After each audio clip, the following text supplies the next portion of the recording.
everybody. I am Dr. Monali Patil and welcome to Bachao EduTech. Last लेक्चरमध्ये last सेशनमध्ये आपण monohybrid cross डायहायब्रिड cross बघितले. त्यांच्यावर आपण कुठले लॉज, त्यांचं काय आउटकम आहे, काय कन्क्लुजन आहे हे पण बघितलं. ठीक आहे. यामध्ये आपण एक क्विक रिव्हिजन करणार आहे की तिघी लॉज काय आहेत. ठीक आहे. सो दॅट तुम्हाला लक्षात राहील त्यांच्यामध्ये डिफरन्स काय आहे, ते आपण कसे प्रूव्ह करतो आणि ते युनिव्हर्सल आहे की नाही किंवा त्यांना काही एक्सेप्शन्स आहेत का हे आपण बघणार. ठीक आहे. सो लॉ ऑफ डॉमिनन्स आपल्याला माहिती. लॉ ऑफ डॉमिनन्स आपण कोणत्या बेसिसवर सांगू शकतो, कसं काय प्रूव्ह करू शकतो? On the basis of monohybrid cross. ठीक आहे. मोनो म्हणजे काय, सिंगल कॅरेक्टर घेऊन, लाईक आपण घेतलं होतं height of the plant capital T T into small T T. ठीक आहे. And there is a formation of T T. इथे आपण काय बघितलं, ऑल प्लांट्स आर टॉल. ठीक आहे. याच्यावरूनच कुठला लॉ आला, law of dominance. Law of dominance means what? In a dissimilar pair of factors, one is tall, one is dark. One member of the pair dominates the other. That's why in F1 generation, all plants are tall. The one which is expressed in the F1 generation, that we call it as a dominant, and the other which gets suppressed because of the presence of this character is known as the recessive one. ठीक आहे. याच्यावरनं दोन terms आले, that is dominant and recessive. The one which is express itself it is known as dominant, and the one which is unable to express or which is get masked or suppressed, it is known as the recessive one. So this is nothing but the law of dominance. So it is not universally accepted law. ठीक आहे. याला काही exceptions आहेत, like incomplete dominance,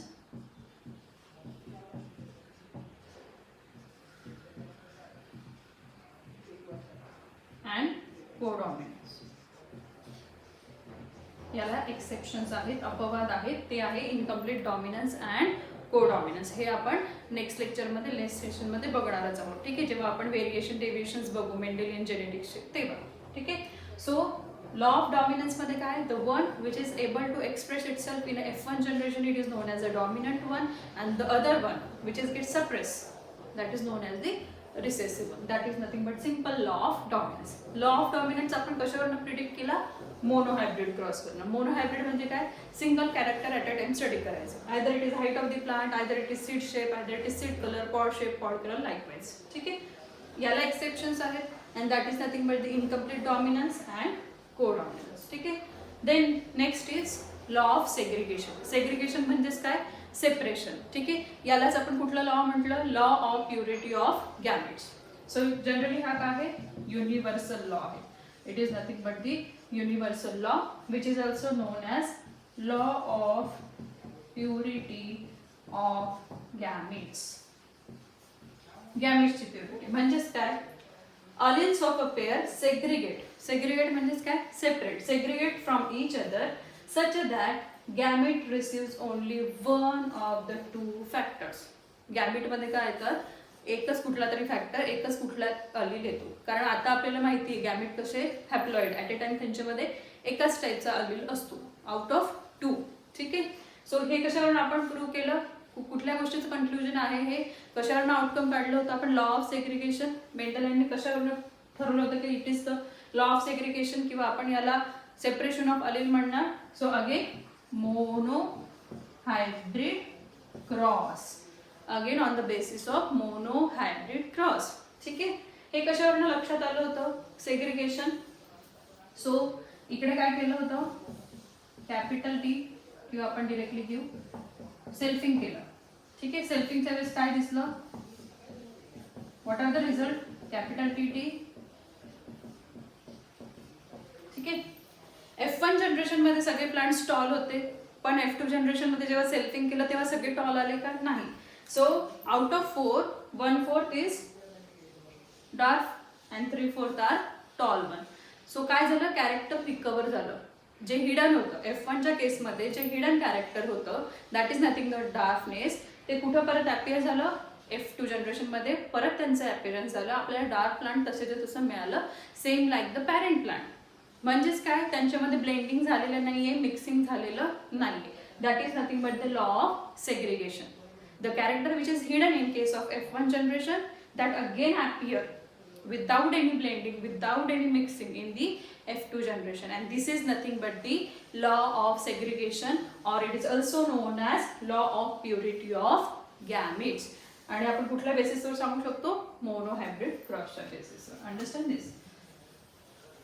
next आहे law of independent assortment.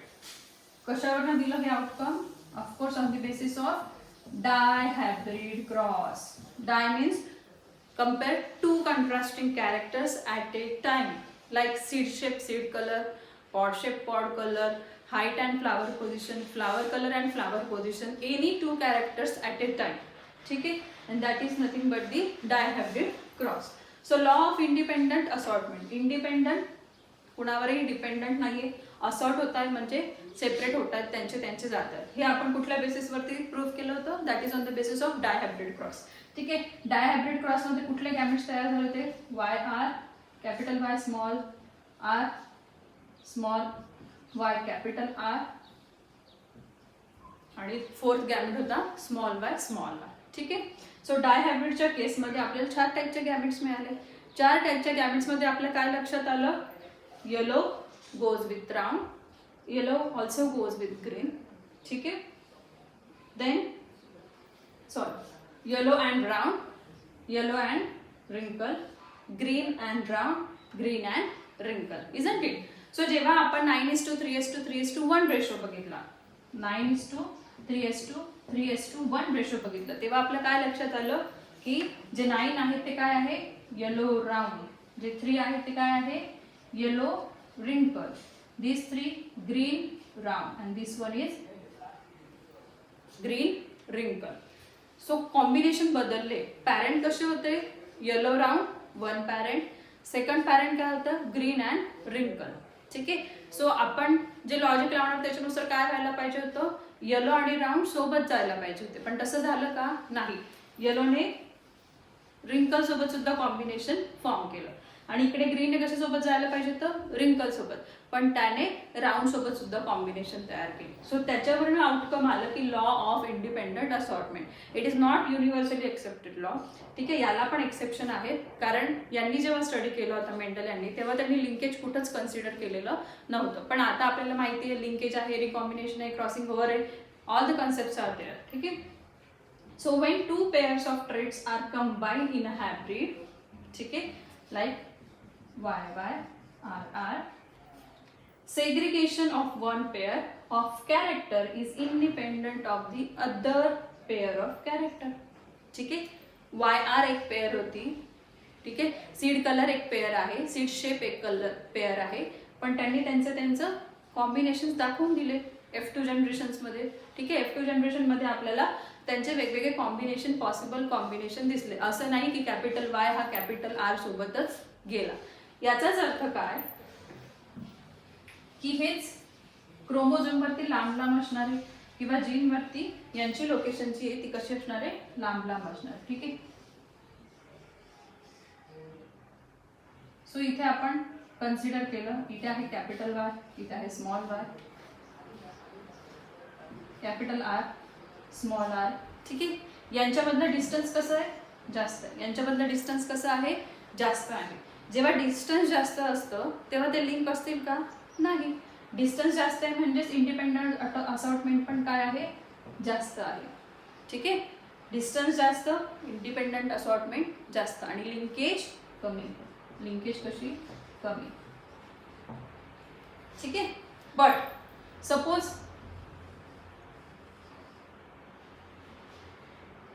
ते इतक्या जवळ असते तर ते कसे असते? लिंक असते. समजा इथे आहे कॅपिटल वाय, इथे आहे कॅपिटल आर, इथे आहे स्मॉल वाय, इथे आहे स्मॉल आर. आता काय झालं असतं? हे लिंक आहे, खूप जवळ आहे. जवळ असल्यामुळे काय? सोबत जाण्याची पॉसिबिलिटी जास्त आहे सेपरेटेड जाण्यापेक्षा. ठीक आहे, सेपरेटेड जाण्यापेक्षा सोबत जाण्याची टेंडन्सी यांची जास्त असेल, कारण ते लिंक झाले, ते सोबत आहे. ठीक आहे, सो आता यांच्यामध्ये काय आहे? डिस्टन्स कमी. सो इंडिपेंडंट असॉर्टमेंट दिसेल का आपल्याला? नाही. ऑफकोर्स आपल्याला काय दिसेल? लिंकेज. सो लिंकेज आणि इंडिपेंडंट असॉर्टमेंटचं रिलेशनशिप कसं आहे? इनवर्स प्रपोर्शन मध्ये आहे. कसं आहे? इनवर्सली प्रपोर्शनल आहे.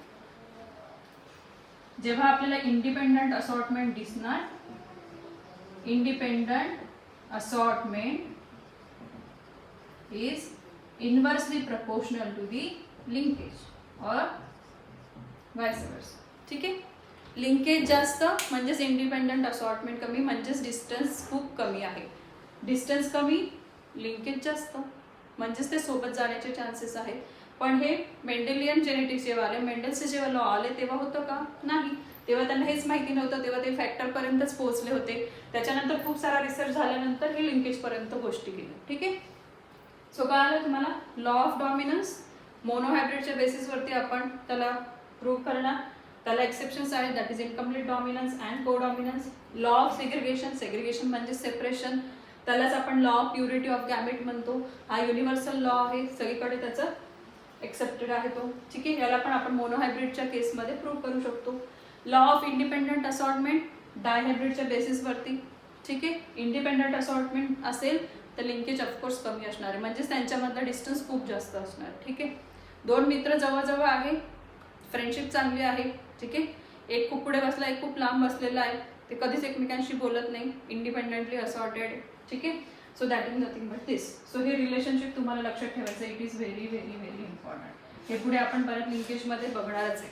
ठीक आहे, डिस्टन्स कमी, लिंकेज जास्त. ठीक आहे, डिस्टन्स जास्त, इंडिपेंडंट असॉर्टमेंट पॉसिबल आहे. ठीक आहे, so this is nothing but the inverse relationship. Understand दिस?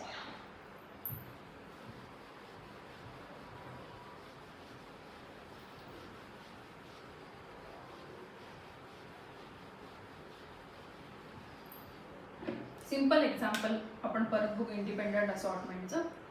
इथे ह्या जीन्सच्या लोकेशन्स असतात ज्याला आपण म्हणतो लोकस. ठीक आहे,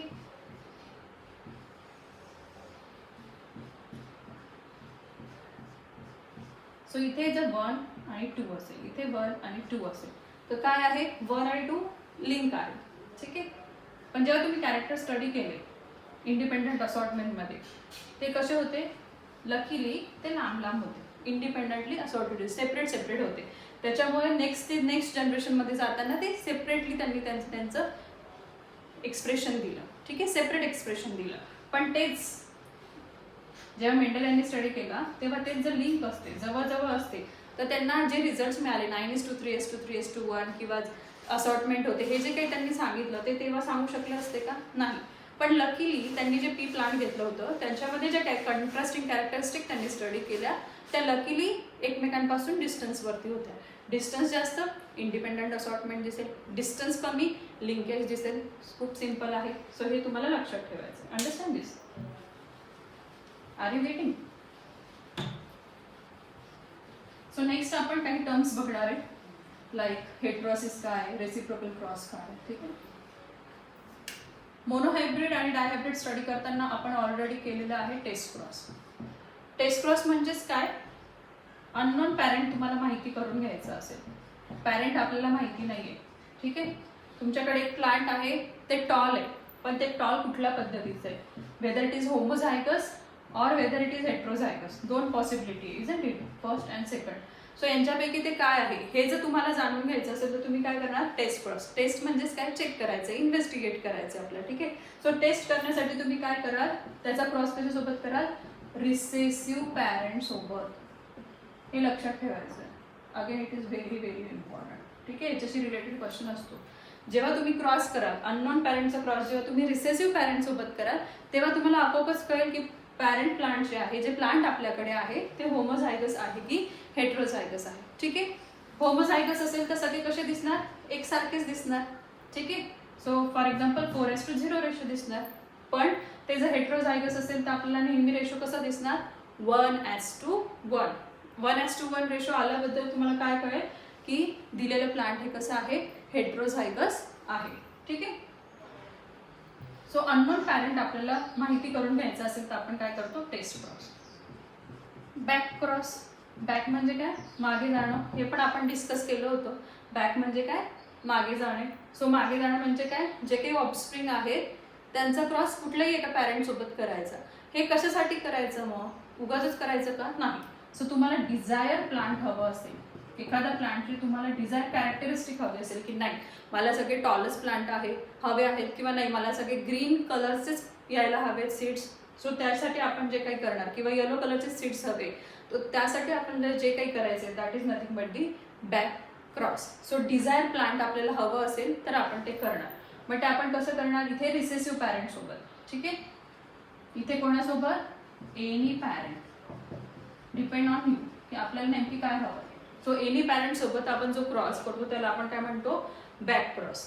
रिसेसिव्ह पॅरेंट सोबत जेव्हा आपण क्रॉस करतो त्याला आपण काय म्हणतो, टेस्ट क्रॉस. अंडरस्टँड दिस. नंतर आहे रेसिप्रोकल क्रॉस. नंतर आहे रेसिप्रोकल क्रॉस. हे आलं लक्षात तुमच्या. बॅक क्रॉस, एनी पॅरेंट म्हणजे काय, तुम्हाला दिलेला प्लांट आपल्याला माहिती नाहीये. ठीक आहे, सपोज इट इज हेट्रोझायगस, हे आपल्याला दिलेलं प्लांट आहे. ठीक आहे, आणि तुम्ही टॉलमध्ये इंटरेस्टेड आहात की तुम्हाला सगळे प्लांट्स हे टॉलच पाहिजे, तर तुम्ही कंटिन्युअस कशासोबत क्रॉसिंग कराल, त्याची होमोझायगस पॅरेंट सोबत. जर तुम्हाला सगळे डार्क हवे तर तुम्ही याची क्रॉसिंग कशासोबत करणार, रिसेसिव्ह पॅरेंट सोबत, सो दॅट तुम्हाला सगळे प्लांट कसे मिळतील, डार्क मिळतील. Understand this. नेक्स्ट आहे रेसिप्रोकल. Reciprocal cross. याच्यामध्ये सिंपल आहे,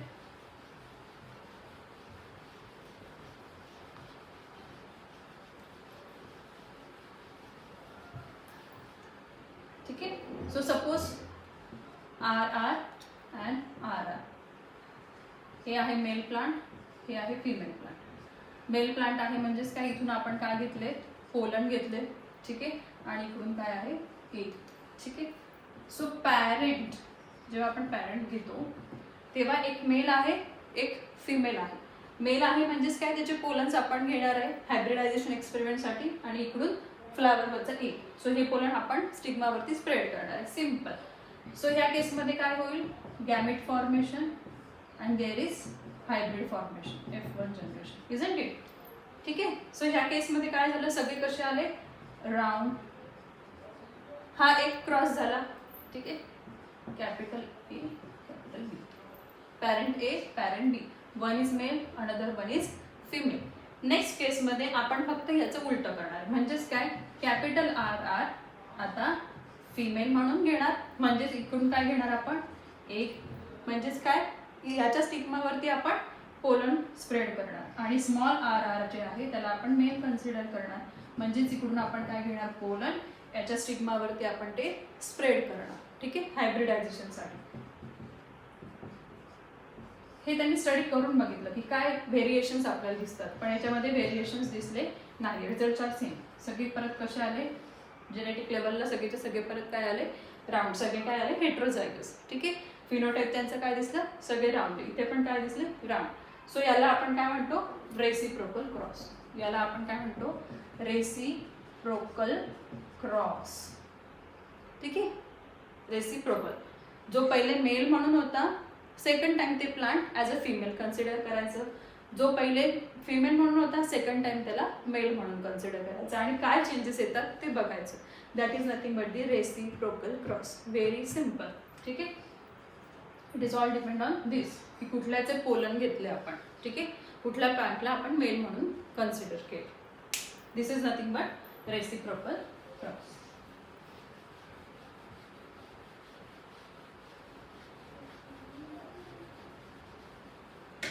नेक्स्ट आहे हेटेरोसिस.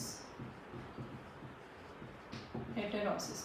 हेटेरोसिस म्हणजेच काय, हेट्रो म्हणजे डिफरंट. ठीक आहे, हेट्रो म्हणजे फॉर्मेशन ऑफ हायब्रिड. ठीक आहे, सो हेटेरोसिसचा मीनिंग होतो इम्प्रूव्ह और इंक्रीज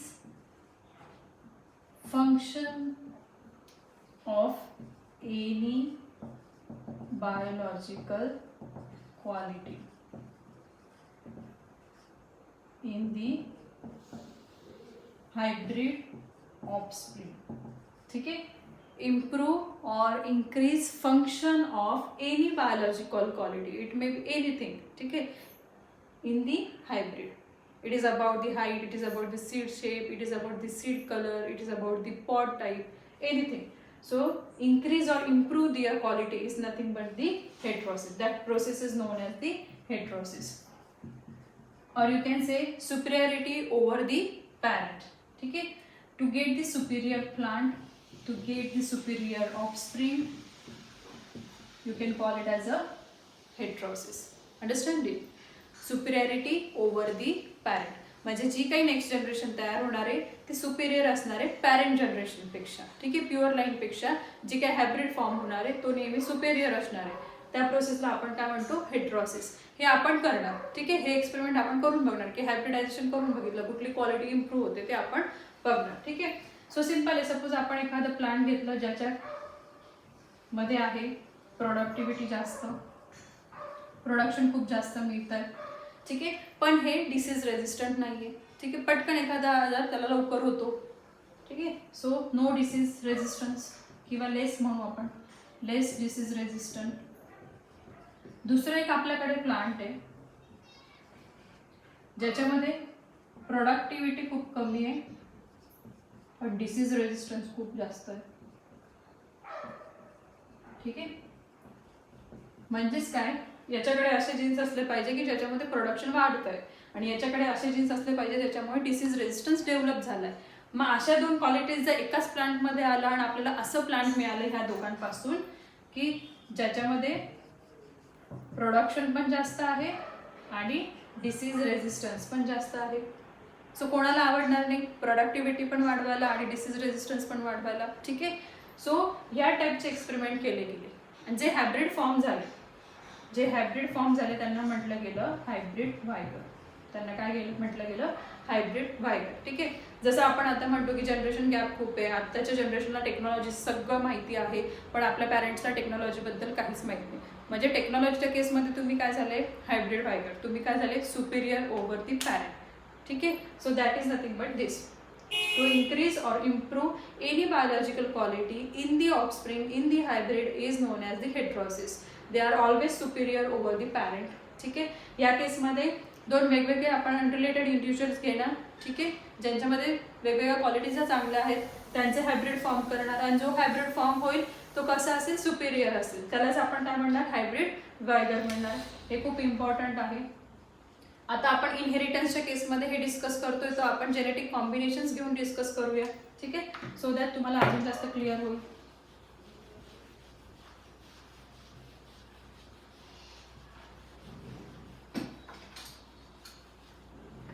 सो इथे आपण एक प्लांट कन्सिडर करू ज्याच्यामध्ये हे जीन्स आहेत. ठीक आहे, दुसरं एक प्लांट आहे तुमच्याकडे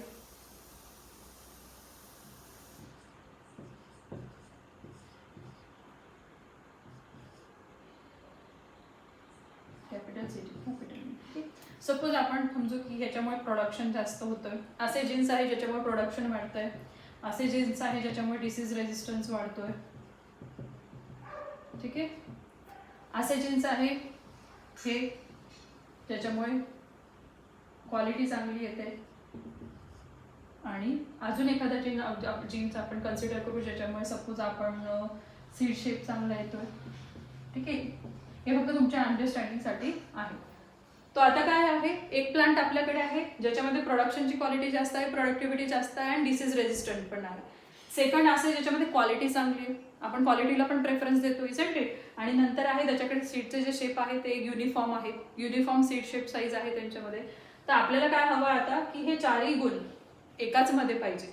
ठीक आहे ना, एखादा विद्यार्थी असतो ज्याच्यामध्ये त्याला सिंगिंग पण येतं, डान्सिंग पण येत असतं, ज्याला चांगल्या प्रकारे वक्तृत्व स्पीच पण चांगला देत असतो, सगळ्या क्वालिटीज एकाच मध्ये आणि अभ्यासातही हुशार असतो, स्पोर्ट्समध्येही हुशार असतो, सगळ्या क्वालिटी एकाच मध्ये आहे. ठीक आहे, सो तसं आपल्याला इथे ह्या प्लांटच्या केसमध्ये पाहिजे, सगळ्या चांगल्या क्वालिटीज एकाच प्लांटमध्ये आल्या पाहिजे.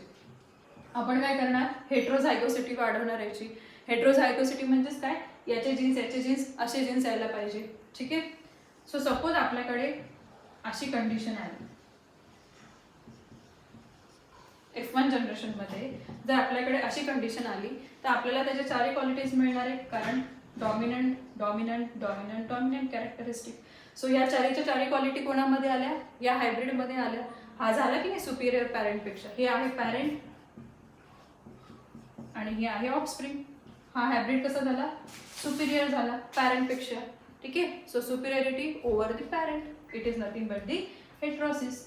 आणि ह्या ऑफस्प्रिंगला आपण काय म्हणतो, हायब्रिड व्हायगर म्हणतो. ठीक आहे, जसं स्वीट पीच्या केसमध्ये काय केलं त्यांनी, स्वीट पी लक्रॉस केलं गार्डन पी सोबत आणि रिझल्ट बघितले, तो त्यांना जे काही F1 मिळाली ती सुपेरियर मिळाली पॅरेंटपेक्षा.